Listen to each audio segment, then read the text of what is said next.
ومن تبعهم بإحسان إلى يوم الدين أما بعد.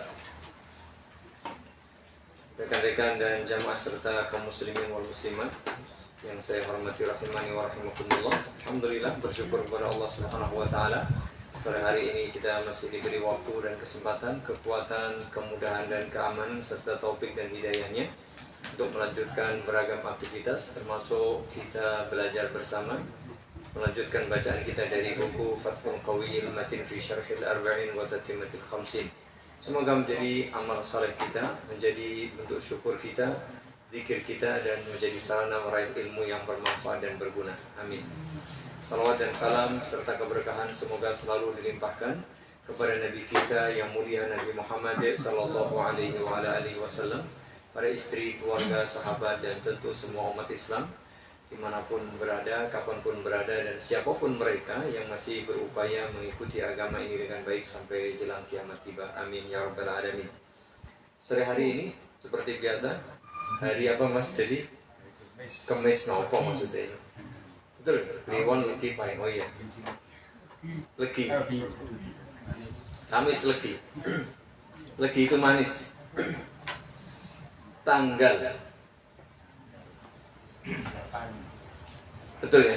Mungkin ada yang beda ya. 8 di kalender, tanggal 8 Jumadil Akhir atau Jumadal Tsaniyah 1445 Hijriah.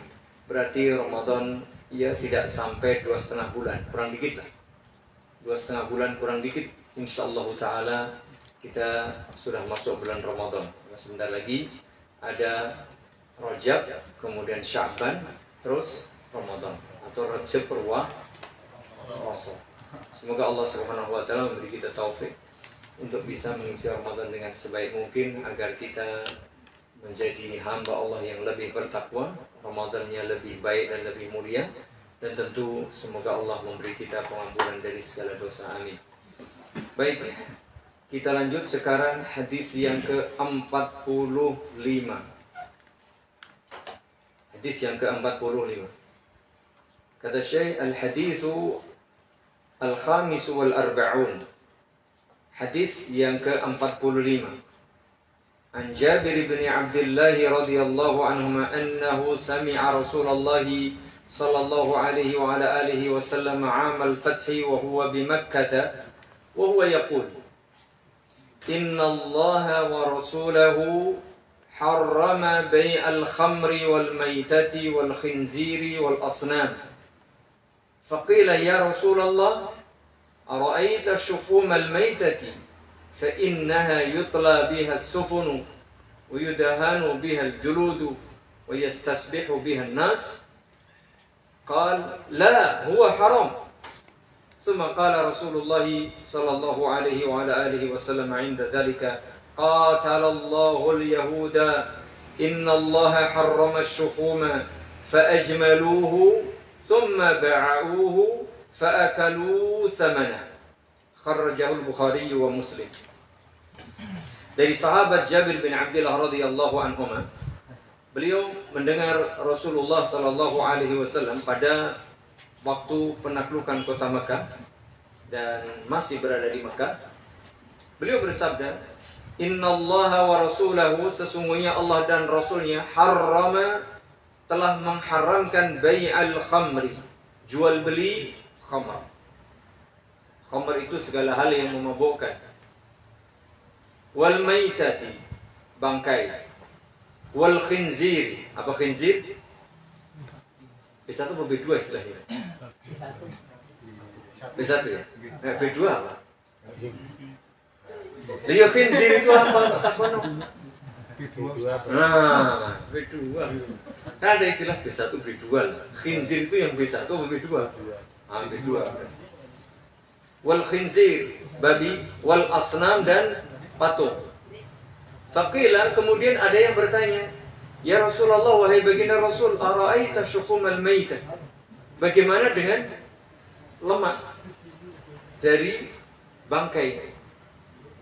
Fa innaha yutla biha sufun, karena dipakai untuk meminyaki kapal itu ya, untuk ngelem barangkali ya, supaya rapat.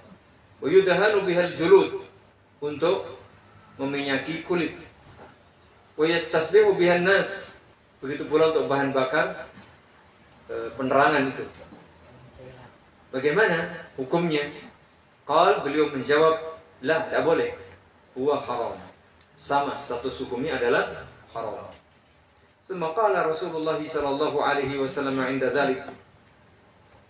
Setelah itu beliau memberikan penjelasan dalam sabdanya, qatalallahu al-yahud. Semoga Allah melaknat atau membinasakan orang-orang Yahudi. Mengapa? Innallaha harrama asy-syuhuma. Sesungguhnya Allah telah mengharamkan lemak, ya, lemak. Tetapi fa'ajmalu. Mereka itu mencairkannya. Apa namanya? Dibuat, diolahnya, dicairkan. Tsumma ba'u. Kemudian dijual. Fa'akalu thamana. Kemudian hasilnya dipakai.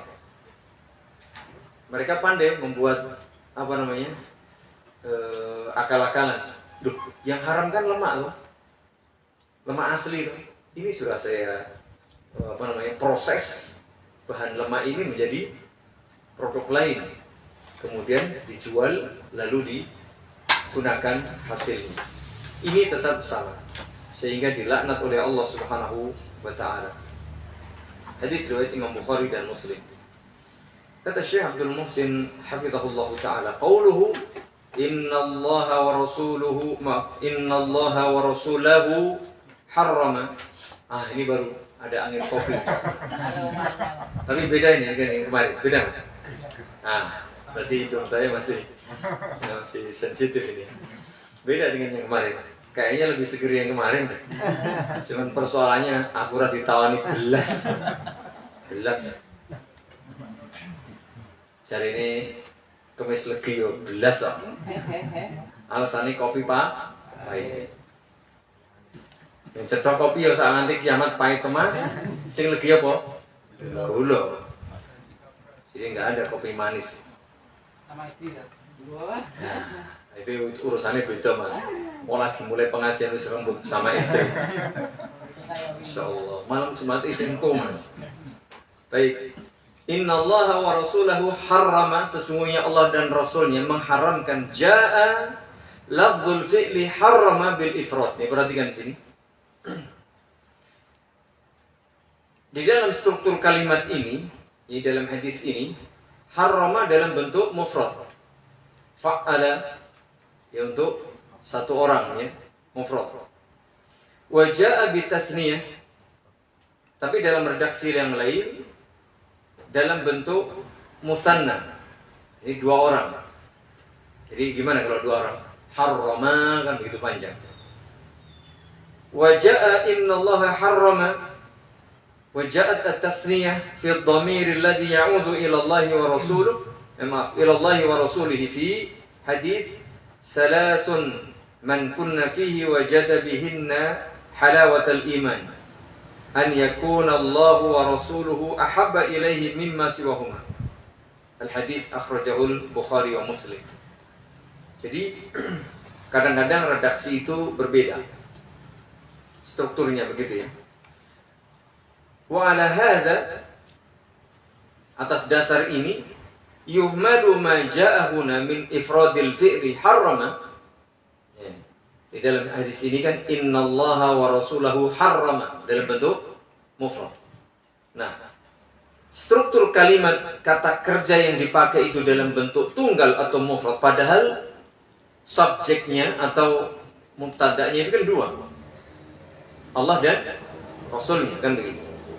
Yuhmalu ma ja'ahuna min ifradil fi'li harrama. Penggunaan bentuk mufrad atau kata tunggal pada kata kerja harrama dalam kalimat ini bisa jadi dipahami ala annahu ya'udu ila rasuli sallallahu alaihi wasallam wa yakunu tahrimul mudhafu ila Allah mahdzufan. Kalimat ini, kata harrama itu disandarkan kepada Rasul karena yang paling dekat. Innallaha wa rasulahu harrama. Kata harrama itu paling dekat dengan Rasul. Sedangkan kata kerja yang disandarkan kepada Allah, innallaha itu mahdzuf, dihapus. Aslinya kan begitu ya. Aslinya wat taqdiru, aslinya innallaha harrama wa rasulahu harrama. Sesungguhnya Allah telah mengharamkan dan Rasulnya telah mengharamkan. Tetapi kalimat ini sesungguhnya Allah dan Rasulnya telah mengharamkan. Persoalannya telah mengharamkan itu dalam bentuk mufrad. Kecuali kalau harrama dalam bentuk musanna, itu tidak ada masalah. Tapi ini pula bisa jadi demikian. Yaitu kata harrama setelah kata Allah, innallaha itu dihapus. Wa hadza nadhiru qaulillahi wa azza wa jalla.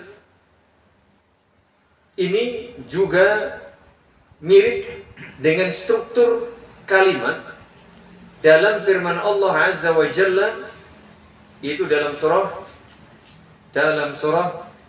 At-Taubah ayat 62. Dalam surah At-Taubah ayat 62.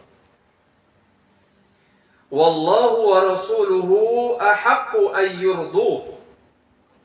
Ay wallahu ahaqqu an yurduhu wa rasuluhu ahaqqu an yurduhu. Ini kan bentuknya dua. Dan Allah dan Rasulnya itu lebih berhak untuk mereka cari keridhaannya. Maksudnya ai wallahu ahaqqu an yurduh. Kalimatnya begitu ya. Wa rasuluhu ahaqqu an yurduh. Cuman ini dihapus yang kalimat di depan setelah Allah. Wa mithluhu qaulu syair, begitu pula yang mirip-mirip dengan struktur kalimat ini adalah ucapan sang penyair, nahnu bima indana wa anta bima indaka radin war ra'yu mukhtalif. Nahnu bima indana, kami memegang teguh dengan pendapat yang ada pada kami. Wa anta bima indak, dan Anda juga memiliki atau berpendapat dengan dalil atau pendapat yang Anda miliki, radin, sama-sama ridho.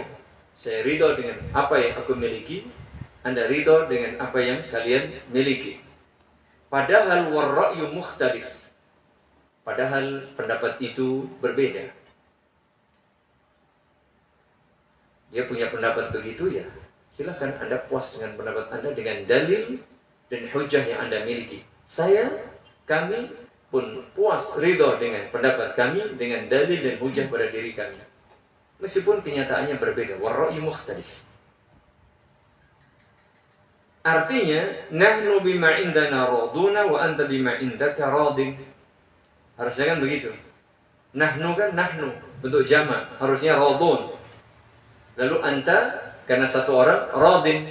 Tapi di sini nahnu bima indana wa anta bima indaka radin. Radunya dihapus. Karena model-model seperti ini ada pada struktur bahasa Arab yang sudah dipahami oleh mereka, karena mereka lah yang menggunakan model struktur kalimat seperti ini. Sehingga tidak ada masalah jemaah, ya, tidak ada masalah. Yang kedua, jadi persoalan struktur kalimat tidak perlu diperdebatkan karena sama-sama dipahami. Karena ini salah satu keragaman struktur dalam penggunaan bahasa Arab. Yang kedua, bayyana Jabir radhiyallahu anhu annahu sami'a Rasulullah sallallahu alaihi wasallam yuharrimu hadhihi al-ashya'a 'amal fathi di Makkah. Ini penting sekali, ya, penjelasan kapan, di mana itu penting kaitannya dengan waktu. Ya, karena apa? Ini di akhir-akhir kan berarti. Di akhir-akhir. Jadi kemungkinan besar tidak ada penghapusan lagi kan begitu. Jabir radhiyallahu anhu menjelaskan dalam hadis ini bahwa beliau itu mendengar Rasulullah sallallahu alaihi wasallam mengharamkan beberapa hal yang ada di dalam hadis ini. Kapan itu? Pada saat Fathu Makkah. Berarti di akhir-akhir hayat beliau. Dan ketika berada di Mekah. Wa yakunu hadzal bayanu fi hadzal waqti wa fi hadzal makani bimunasabati dukhulil kuffari fil Islam. Wa huwa yata'atuna hadhihi al-muharramat fa'alamahum annaha haramun wa hadha la yamna'u an yakuna tahrimuha qad hasala min qabl. Ketika beliau menjelaskan perkara-perkara haram ini di Mekah pada saat Fathu Mekah, ini bertepatan dengan banyaknya orang-orang kafir yang masuk Islam. Pada saat Fathu Mekah kan banyak orang kafir musyrik yang masuk Islam. Dan ini sangat tepat penjelasan seperti ini. Mengapa? Agar mereka yang dahulu terbiasa masih mengonsumsi atau memakai hal-hal yang haram ini menjadi tahu bahwa ternyata itu haram. Ini juga tidak berarti kemudian pengharaman ini baru saat itu, tidak. Sebelum itu pun sudah sebenarnya, hanya diulang kembali oleh Rasulullah SAW mengingat banyak orang kafir yang barusan masuk Islam, istilahnya mu'allaf. Mereka dulu tidak tahu, mereka dulu terbiasa dengan hal-hal yang haram. Diulang kembali. Begitu pula sebagai penegas bagi umat Islam yang sudah tahu hal-hal seperti ini. Dan itu pada akhir-akhir kehidupan Rasulullah SAW menunjukkan bahwa ini semakin tegas. Semakin tegas. Tidak dihapus ini pengharaman itu. Yang ketiga, al-awwalu min hadhihi al-muharramati al-arba'in al-khamru. 4 hal yang diharamkan di dalam hadis ini. Yang pertama adalah al-khamru, khamr. Wahia ummul khaba'ith. Nah, khamr itu memiliki nama lain, memiliki alias. Napa? Ummul khaba'ith. Induk, sumber, ibu segala keburukan. Ummun itu induk, sumber, apalagi pusat, asal gitu ya, segala keburukan. Ummul khaba'ith. Kalau di sini disebutkan biang kerok, segala bentuk kekejian. Biang, ya. Li'anna syaribaha yas'a bi syurbiha li'ilhaqi nafsihi bil majanin. Ini dia. Mengapa jamaah? Karena orang yang mengonsumsi khamr itu secara sengaja menghendaki dirinya supaya menjadi tidak sadar. Orang yang minum khamr awalnya kan sadar.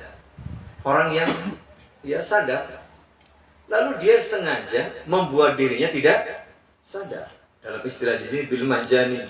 Majanin itu apa?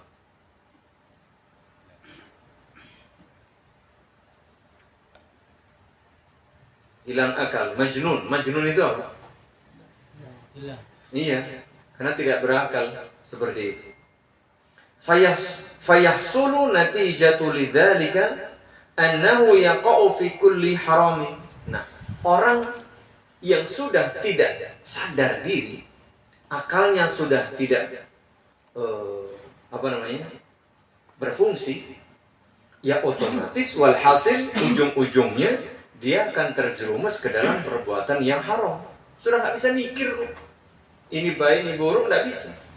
Yang ada di hadapannya sudah terjang saja. Ini haram, ini halal, tidak peduli. Namanya orang sudah tidak bisa mikir lagi. Akal sehatnya sudah hilang. Sebabnya apa? Sebab khamr tadi. Sehingga dengan sebab khamr itulah dia akan melakukan beragam keburukan. Itu maksudnya. Wa qad yakunu min dzalika al-i'tida'u 'ala al-muharib. Bahkan bisa jadi dia melakukan hal-hal yang menerjang kehormatan orang-orang yang asalnya dilarang. Tidak peduli itu pokoknya perempuan, tidak peduli, bukan istrinya, bukan budaknya, sikat. Ya. Wa hiya tajlubu kulla syarrin, dengan sebab hilang akal itu yang tadi karena minum khamr, dia akan terjerumus ke dalam setiap perbuatan buruk, jahat dan keji. Wa tuqi'u fi kulli bala'in, bahkan dia akan terjerumus ke dalam segala bala, musibah. Walihada utliqa 'alaiha ummul khaba'ith. Oleh karena itulah khamr ini diberi istilah dengan ummul khaba'ith. Induk sumber biang dari segala keburukan dan kejahatan. Mengapa? Logikanya karena apa? Iya, akal sehatnya sudah hilang. Orang kalau sudah tidak punya akal sehat, ya sudah. Mohon maaf ya, lihat orang yang tidak waras, orang yang gila, sudah. Tidak peduli terhadap dirinya, tidak malu, makan apa saja, tak halal, haram, bersih, kotor. Bahkan kadang-kadang dia bukan makanan pun dimakan. Dia tidak peduli kepada dirinya, tidak punya malu, dan asal saja. Sehingga menerjang apapun yang ia lakukan tanpa ada pertimbangan. Begitulah. Wal'iyadzubillah, karena sebab apa? Khamr tadi. Watsaniyan, yang diharamkan nomor 2 di dalam hadis ini adalah al-maitah. Dan khamr itu tidak mesti dalam bentuk cairan ya jamaah ya. Semua yang memabukkan. Bentuknya apa? Cairan. Apalagi mas? Serbuk. Ada padat. Apalagi? Gas bisa? Bisa. Ya, seperti itu. Yang kedua, al-maitah, bangkai. Fayuharramu akluha illa li daruratin. Illa li darurati ibqa'il hayati haitsu la yajidu ghairaha. Jadi hukum asal bangkai itu haram. Hukum asal bangkai itu haram. Kecuali beberapa hal yang dibolehkan. Bangkai yang dibolehkan apa? Dulu sudah kita baca di depan kayaknya. Belalang, ikan, itu belalang dan ikan. Ya, belalang dan ikan. Atau kecuali lagi dalam illa li darurati ibqa'il hayat. Kecuali dalam kondisi darurat, emergensi, untuk melangsungkan kehidupan seseorang. Artinya betul-betul tidak ada makanan kecuali bangkai. Sementara kalau tidak makan bangkai tersebut, dirinya ikut menjadi bangkai. Maka dia wajib menyelamatkan dirinya, meskipun dia harus mengonsumsi bangkai. Sekedar untuk menyambung nyawa, bahasa kita. Itu istilah kita. Sekedar untuk mempertahankan hidup. Tidak boleh untuk menikmati. Mumpung kesempatan, aji mumpung. Wah iki wingi ora iso mangan, iki ono. Ini dia. Mumpung kesempatan. Tidak boleh, sekedar dia bisa hidup. Kalau memang tidak ada makanan selain bangkai tersebut. Wa yustasna min dzalika jilduha idza dubir. Nah, pengecualian lain lagi adalah kulit bangkai dari binatang yang asalnya halal. Kulit bangkai yang hukum asalnya halal. Maka kulit bangkai tersebut bisa dimanfaatkan, bukan dikonsumsi, dimanfaatkan jika telah disamak. Ada kambing mati bukan karena disembelih. Eman-eman kulitnya diambil lalu disamak menjadi bersih, maka kulit kambing kulit dari bangkai kambing ini boleh digunakan. Misalnya terserah dipakai untuk apa. Bukan untuk dimakan ya, tapi untuk dimanfaatkan boleh. Dengan catatan sudah disamak. Sudah disamak. Li thubutil as-sunnati bidzalika an Rasulillah sallallahu alaihi wasallam rawahu al-Bukhari wa Muslim. Ini berdasarkan adanya hadis dari Nabi sallallahu alaihi wasallam yang valid atau yang sah yang diriwayatkan oleh Imam Bukhari dan Imam Muslim. Jadi kalau misalnya kita melihat bangkai masih baru, mana ada sapi atau kambing atau hewan-hewan yang hukum asalnya halal, kemudian tidak dimakan dagingnya, diambil kulitnya, disamak, bisa dimanfaatkan. Yang ketiga, wasalis al-khinzir. Tadi ya, kedua, babi. فلا يجوز أكله ولا بيعه وكل ما يحرم أكله من الدواب فالميتة والمذكى منه سواء. Babi tidak boleh alias haram mengonsumsi babi. Bukan hanya dagingnya, seluruh bagian dari babi itu hukumnya haram untuk dikonsumsi. Wala bai'uhu, tidak boleh pula diperjualbelikan.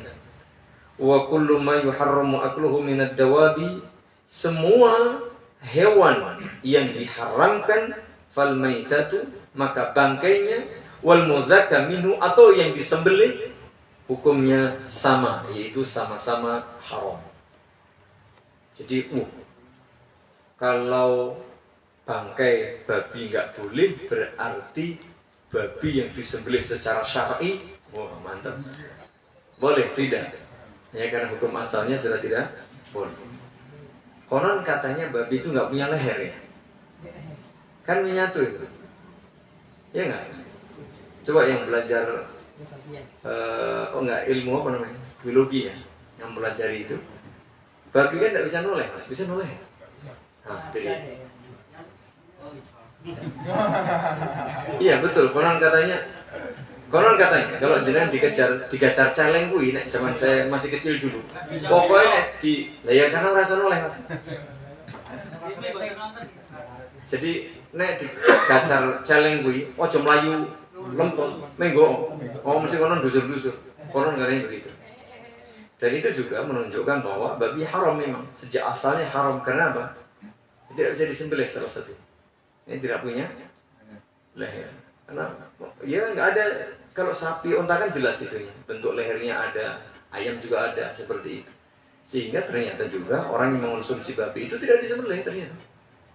Ditusuk lah dia begitu, boleh ya ternyata. Baik, itu yang keempat ya, semua turunan dari babi ini tidak boleh. Warabi yang keempat al-asnam, fala yajuzu bai'uha wala iqtina'uha. Ini dia. Tidak boleh jual beli patung. Tidak boleh pula mengoleksi patung. Ya, tidak boleh. Aku nggak beli, dikasih, sama aja. Li'annaha suni'at li'ibadatiha. Karena asalnya patung itu dibuat untuk disembah. Bal yajibu tahtimuha wa kasruha. Bahkan wajib, kalau kita masih punya patung, wajib dihancurkan. Wajib diremukkan atau minimal dihancurkan kepalanya. Jadi kalau misalnya ada patung manusia atau hewan, sudah buang kepalanya, sudah, itu sudah hilang statusnya sebagai patung hewan begitu ya. Nah ini patung ini bentuknya tugu ya, nggak boleh, berarti ya tugel begitu ya, supaya tidak disembah. Bal la ba'sa bil intifa'i biha ba'da al-taksiri fil bina'i wa nah, setelah patung-patung tadi dirusak, dihancurkan, maka boleh digunakan. Ya, misalnya untuk ya apa saja, untuk tembok, untuk pondasi, untuk apa? Karena statusnya bukan patung lagi, batu biasa atau dia adonan biasa.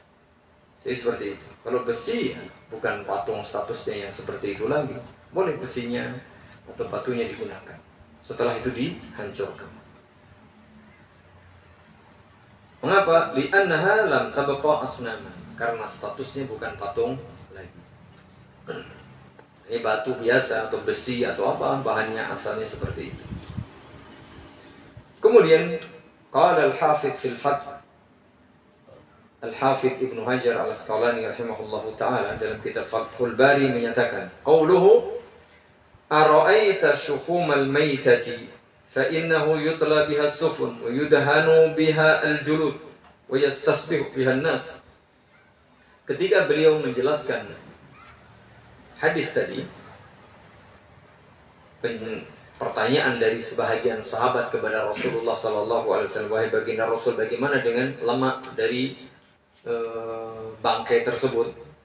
Karena itu biasa dipakai untuk ngelem kayu-kayu, untuk buat kapal atau untuk meminyaki kulit. atau dipakai untuk bahan bakar penerangan. Ai fahal yahillu bai'uha lima dzukira min al-manafi'. Apakah halal jual beli hasil dari pengolahan lemak bangkai tadi, mengingat itu sangat bermanfaat dalam kehidupan sehari-hari. Bolehkah memperjualbelikan komoditi tadi karena dipakai untuk kemanfaatan umat, meskipun aslinya adalah lemak dari bangkai? Fa innaha muqtadiyatun li sihhatil bai'. Karena konsekuensi dari produk atau komoditi ini pun ya bisa menjadi satu transaksi jual beli yang halal. Qauluhu faqala la huwa haram. Nabi menjawab, memberikan penjelasan kepada orang yang bertanya tadi, tidak boleh, itu tetap haram.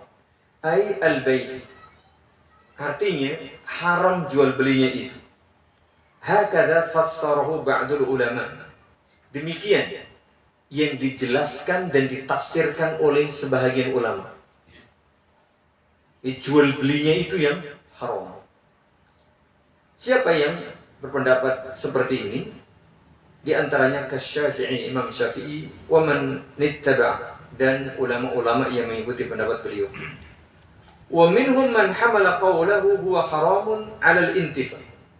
Sedangkan ulama yang lain menafsirkan la huwa haram, tidak boleh, itu haram. Haram yang dimaksud adalah penggunaannya, pemanfaatannya. Kalau pendapat pertama tadi, sebagaimana yang dipegang oleh Imam Syafi'i dan sebagian ulama yang mengikuti pendapat beliau adalah la huwa haram, haram bai'uhu. Oh enggak boleh, itu haram. Yang dimaksud haram jual belinya, bukan haram pemanfaatan. Yang kedua, pendapat yang kedua, la huwa haram, haram intifa'uhu. Haram pemanfaatan dari lemak bangkai tersebut. Faqala yuharramul intifa'u biha.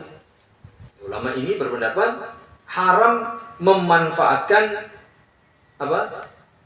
hasil dari proses pengolahan lemak bangkai tadi. Wa huwa qawlu aktsaril ulama. Ini adalah pendapat yang dipegang oleh mayoritas ulama. Fala yuntafa'u minal maitati aslan indahum illa ma khussa bidalil wa huwa al-jildul madbugh. Ini pendapat mayoritas ulama yang berbeda dengan pendapat Imam Syafi'i tadi adalah bahwa haram hukumnya mengambil manfaat dari bangkai secara mutlak. Ini sejak awal demikian. Sejak asalnya memang sudah tidak boleh. Kecuali ila ma khussa bidalil, kecuali memang ada dalilnya.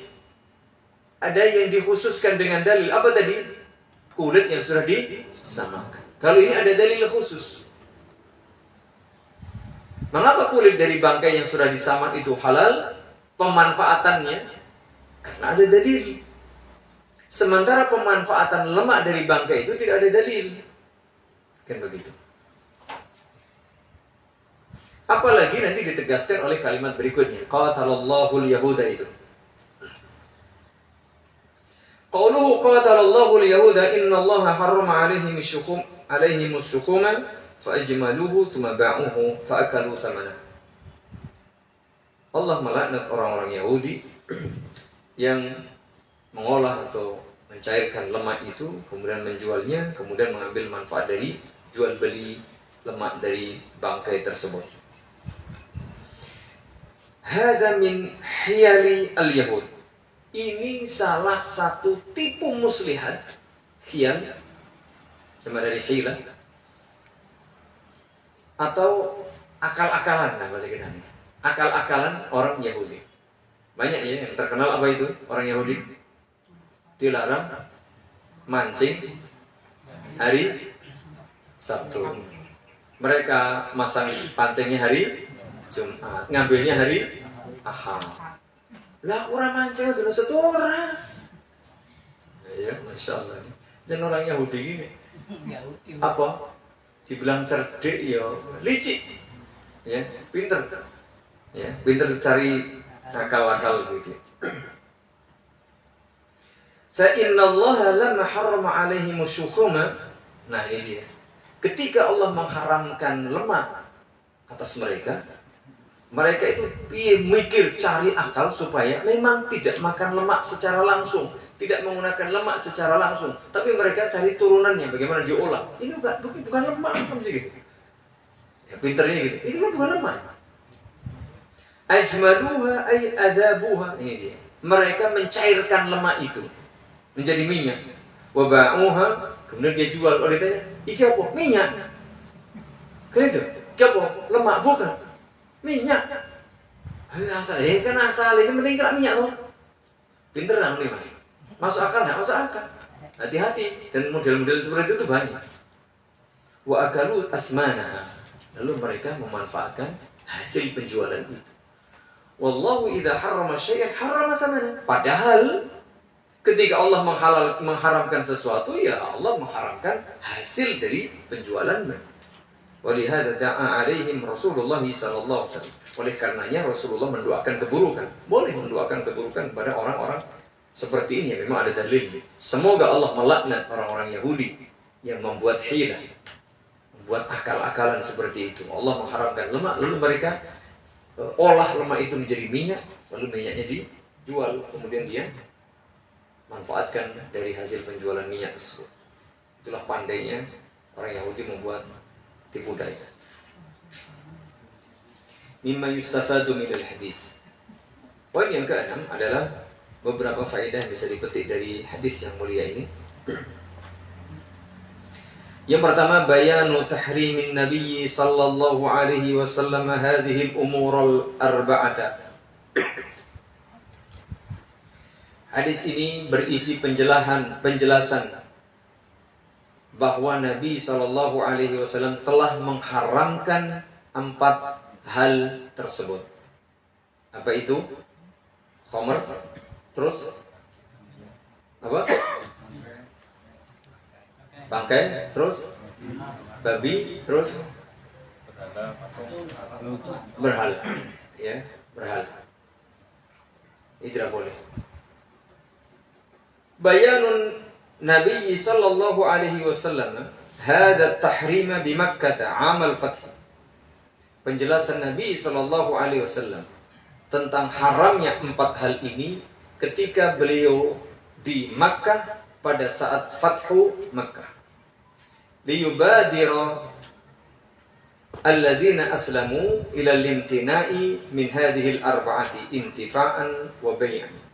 Supaya orang-orang yang mu'allaf baru masuk Islam dari kalangan orang-orang kafir Quraisy dan sejenisnya itu bersegera mengetahui dan bersegera melaksanakan aturan agama Islam berkait dengan haramnya 4 hal tersebut yang bisa jadi notabene menjadi kebiasaan mereka. Minum khamr kebiasaan orang kafir musyrik. Ya, babi kebiasaan mereka, tidak peduli. Konon katanya makanan daging paling enak.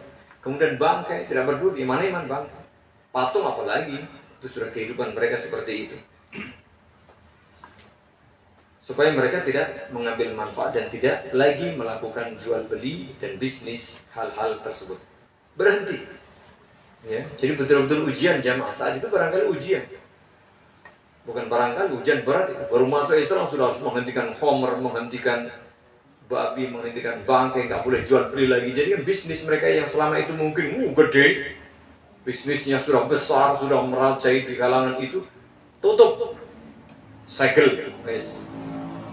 Masya Allah ya, kalau nggak betul-betul beriman dengan jujur, dengan niat yang ikhlas dan tulus, berat jamaah itu, berat banget, siap bangkrut kok saat itu loh ya. Meskipun habis itu pasti dikasih jalan keluar, karena barang siapa bertakwa Allah kasih jalan keluar. Anna ma harramallahu fa bai'uhu haramun wa thamanuhu haramun. Segala hal yang diharamkan oleh Allah, maka haram pula jual beli, haram pula memanfaatkan hasilnya. Jadi jangan Aku ora ngombe khamr, aku mau dodolan. Iya. Saya dikasih tahu teman itu ada namanya orang kaji ciu. Dia terkenal, dia suka bikin ciu. Dia mungkin tidak minum dia. Tapi dijual sampai dia supik, belegedu, bahkan bisa kaji. Sedekahnya apa? Alasannya apa? Lah aku ora ngombe.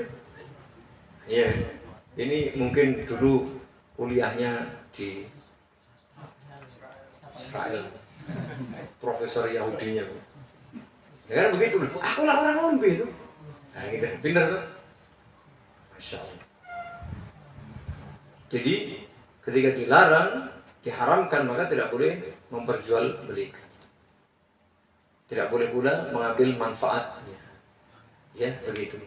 Sehingga kalau orang ada yang misalnya membuat minuman keras, meskipun dia nggak minum, yang menjualnya, meskipun dia nggak minum, ya tidak boleh. Kenapa ini? Di samping dia mengambil manfaat dari barang yang haram itu, nanti kena lagi yang lain. Wala ta'awanu 'alal itsmi wal 'udwan. Jangan saling menolong dalam urusan dosa dan permusuhan. Tahrimul hiyali allati yutawassalu biha ila istihlali ma haramallah. Ini dia. Haramnya membuat hilah, tipu daya, tipu muslihat, akal-akalan yang menyebabkan menghalalkan sesuatu yang telah diharamkan oleh Allah. Jadi tipu daya, muslihat, akal-akalan itu dilarang jika ujung-ujungnya atau tujuannya untuk apa? Menghalalkan yang haram. Menghalalkan yang haram. Contohnya adalah namanya nikah tahlil itu haram. Contohnya begini, orang yang sudah ditalak 3, perempuan yang sudah ditalak 3, maka mantan suaminya ini namanya talak bain ya. Laki-laki yang mentalak istrinya sudah 3 kali, maka laki-laki ini sudah pisah, tidak boleh lagi menikahi mantan istrinya ini. Sudah nggak bisa rujuk lagi. Kecuali syaratnya apa? Syaratnya mantan istrinya itu sudah nikah dengan laki-laki lain, lalu ternyata cerai juga. Nah, ketika itu barulah si mantan suami pertama tadi boleh menikah lagi dengan mantan istrinya yang sudah cerai dari suami yang keduanya. Wah, carane ngono ya nek njang ento. Ampun ento kena ora cerai piye. Karena mungkin dia getun ya. Lalu bikinlah dia akal-akalan. Ngene wae. Aku tak ngubungi Mas Doni ya. Kan dia butuh duit. Nanti ya, ngene wae. Saiki kowe nikah karo Mas Doni. Ning bar nikah jur pegatan. Oh Mas Doni tak bayari. Ya, bar kuwi jur kowe nikah karo aku maneh. Ndak bisa. Ya. Ini namanya nikahul muhallil. Enggak boleh seperti itu. Akal-akalan. Jadi nikah yang boleh lagi itu dia betul-betul nikah karena memang karena keinginannya, dan cerainya juga betul-betul cerai betulan. Kalau ini kan skenario, tidak boleh dengan skenario seperti ini, namanya akal-akalan yang tidak boleh. Ujung-ujungnya untuk mengharamkan sesuatu yang telah diharamkan oleh Allah, maka hukumnya apa tadi? Haram. Ya seperti itu. Makanya bagi para suami jangan gampang mengucapkan kata cerai itu apa meneh? Pegat, talak, ya apa meneh? Divorce. Kalau beliau itu orang mesti kata-kata yang sudah jelas. Talak, pegat, cerai, divorce, apa lagi Mas? Bahasa Rusianya apa ya? Ngerti itu mongkui? Ya. Jadi kalau seperti itu sudah ketiga kali, wah sudah getun Mas. Getun sudah. Mongko isi terus ora iso daklek kecemplung. Lain ra iso. Nek lagi pisan ya iso. Namanya rujuk. Ya talak rajik. Jadi kalau sudah 3 kali, nah ini hati-hati. Maka seorang suami harus sabar. Ya. Meskipun istrinya itu kadang bikin emosi. Kadang-kadang bikin emosi. Jaluan. Ya. Nek jalukan sing kuwi mungkin Mas Dedi seneng banget. Nek jaluk duit. jaluk duit, jaluk iki tambahan nafkah, mau macam-macam, jaluk mobil. Dikai loro malah mau. Jaluk aku siji, nek loro mobil-mobilan mau. Nek loro kan mobil-mobil. Nek siji wae Mas. Oh ya sudah. Ya pokoknya sabar. Kuwi lagi jujur Mas. Baik. Zambul Yahudi wa bayanu annahum ahlu hiyalin lil wusuli ila istibahati al-haram. Ini dia. Celaan bagi umat Yahudi secara umum. Dan penjelasan bahwa mereka itu memang ahlinya kalau buat apa? Akal-akalan.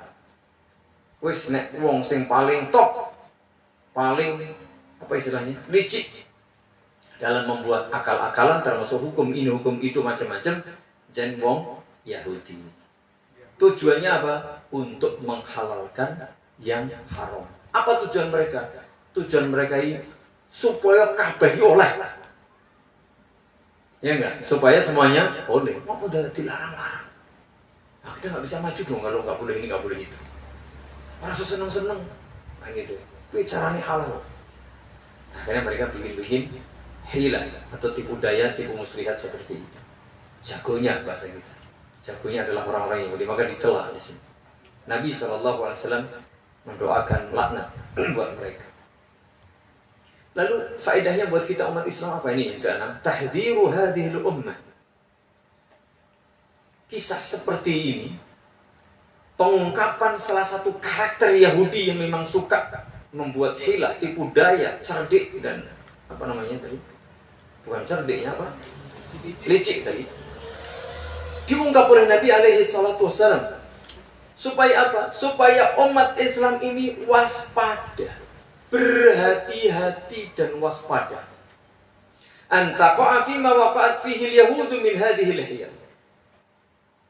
Supaya waspada agar jangan sampai terjatuh, terjerumus, terperosok ke dalam perkara-perkara haram yang ternyata itu bahagian dari hilah, tipu daya, tipu muslihat, ya, akal-akalan orang-orang Yahudi. Jangan ikut-ikutan, karena sepintas itu logis, masuk akal dan menyenangkan. Bahkan menguntungkan, iya enggak? Woi eman nilai komoditi ekonominya, oh sayang 1000 sayang dibuang, eman. Bagaimana dibuang? Bahwa ini bukan lagi statusnya sebagai lemak, tapi minyak. Minyak itu kalau asalnya dari yang haram, ya tetap statusnya haram. Hati-hati jangan sampai umat Islam elailu ngikuti pola pikir siapa? Orang Yahudi yang memang suka bikin kisruh, ya, suka bikin kisruh. Kalau disuruh A, cari yang B, suruh B, cari yang C. Coba lihat kisah ketika mereka diperintah supaya nyembelih sapi. Wah ribut, wah. Sajane dong banget itu. Oh, mereka cerdas kok. Cuman bagaimana caranya menghindar? Intinya begitu. Begitu mentok jalan buntu, kepeksa. Angel tenan iki rasa diakali. Ya wis kepeksa. Mereka memilih, bahkan hampir tidak melakukannya. Jadi mereka itu berupaya untuk menghindar. Kalau ada kewajiban, ada perintah, berusaha menghindar. Intine karepe dhewe, sak penake udele dhewe. Begitu karep mereka. Sehingga mereka itu figur atau sosok yang memang model kebebasan. Urip iki mung pisan iki. Penak-penake bebas, ya, seperti itu. Ketika mereka dilarang ini, dilarang itu, ada aturan ini, aturan itu, mereka berusaha menerjang, tapi tidak terang-terangan. Karena mereka mengaku beriman, mereka punya nabi, punya agama, ya, mengaku beriman kepada Allah. Kalau terang-terangan, ya mereka dicap kufur. Ya seperti itu. Sebenarnya ada sisi takutnya pun barangkali, tapi sesungguhnya akal-akalan mereka itu bahagian dari istihza. Iya enggak? Ngakali Allah masa bisa? Orang kalau ngakali sesama teman mungkin ya, pas jadi mungkin gampang diakali. Tapi kalau Allah, ya nggak mungkin ngakali Allah itu. Lah, ngakali Allah bukan sepisan rapung pisan pindu itu kan berarti ngece. Tahu ngece Mas? Ngece itu istihza itu. itu tidak boleh, hukumnya kufur. Begitu jemaah yang bisa kita baca pada kesempatan sore hari ini, hadis yang ke-45. Semoga menjadi tambahan pengetahuan dan wawasan bagi kita, dan semoga kita bisa mengamalkannya dalam kehidupan sehari-hari, bisa terhindar dari segala hal bentuk tipu muslihat, tipu daya dan hilah, dalam rangka kita betul-betul samit wa ta'na kepada hukum Allah Subhanahu wa taala. Subhanakallahumma wa bihamdik, asyhadu an la ilaha illa anta astaghfiruka wa atubu ilaik. Assalamualaikum warahmatullahi wabarakatuh.